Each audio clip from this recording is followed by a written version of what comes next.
奥德利夫人的秘密。玛丽伊丽莎白·布雷登。第10章。消失。罗伯特·奥德利醒来时，惊讶地发现鱼竿扔在岸边，钓线随意地松散着，浮漂在午后的阳光下与水面轻轻晃动。这位年轻的律师花了相当一段时间向各个方向伸展着胳膊和腿，仿佛在确认自己的四肢是否完好无损。做完这些活动后，他才费力地从草地上站起来，把旅行毯叠好搭在肩上，动身去寻找乔治·托尔伯伊斯。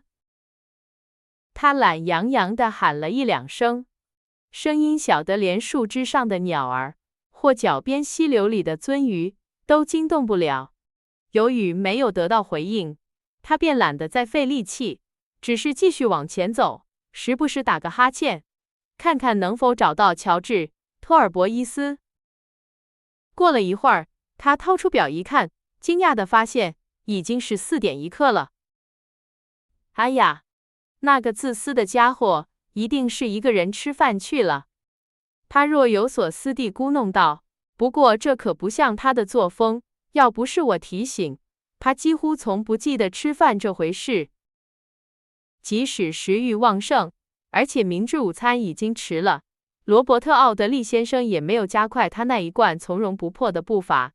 因此，当他到达客栈门口时，钟已经敲了5下。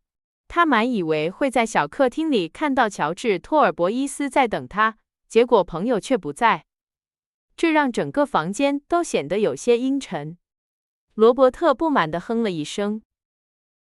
真是的，他抱怨道，饭菜都凉了，还没人陪我吃。客栈老板走过来为饭菜的事道歉。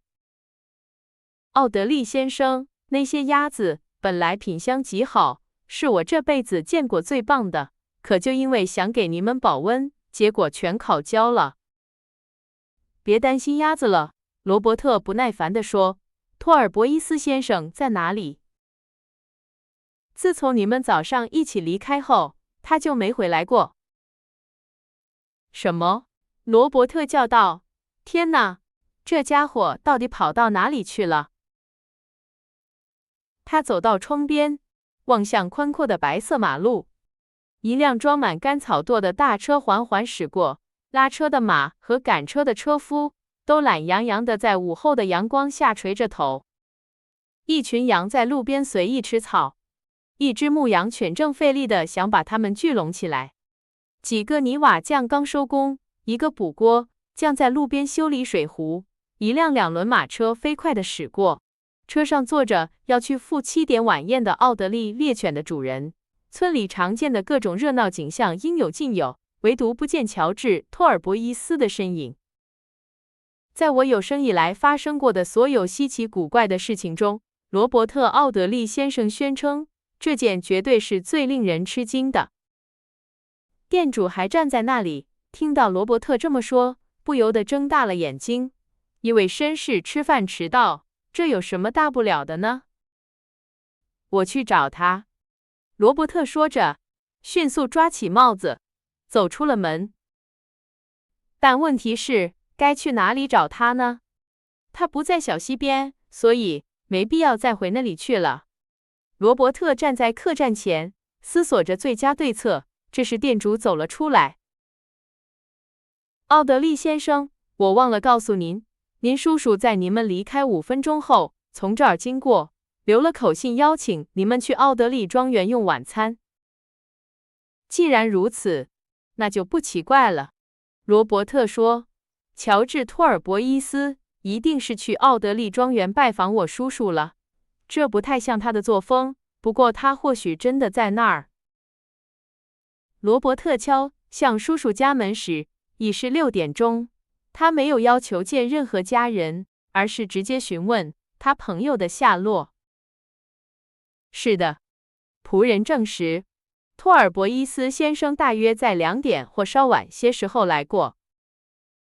从那以后他就没回来过吗？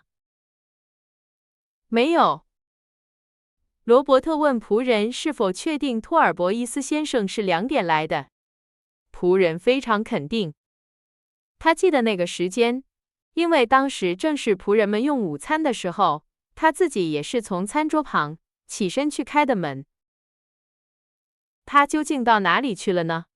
罗伯特背对着大门，心中纳闷，从2点到6点，已经过去4个小时了，竟然一点踪影都没有。如果有人胆敢对罗伯特·奥德利先生说，他或许对某个活生生的人怀有深厚的情感，这位愤世嫉俗的绅士大概会挑起眉毛，对这种荒谬的想法报以最彻底的蔑视。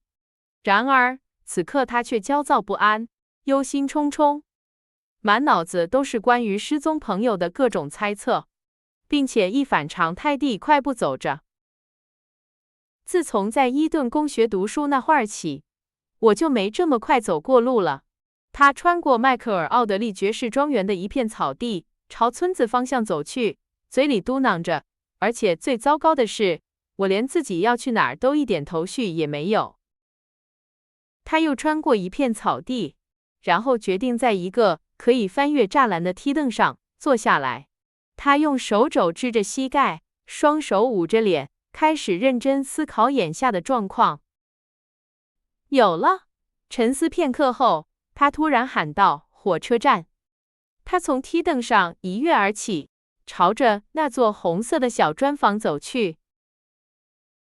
半小时后才有火车到站，车站职员正在一间写着私人种地大字的门后喝茶。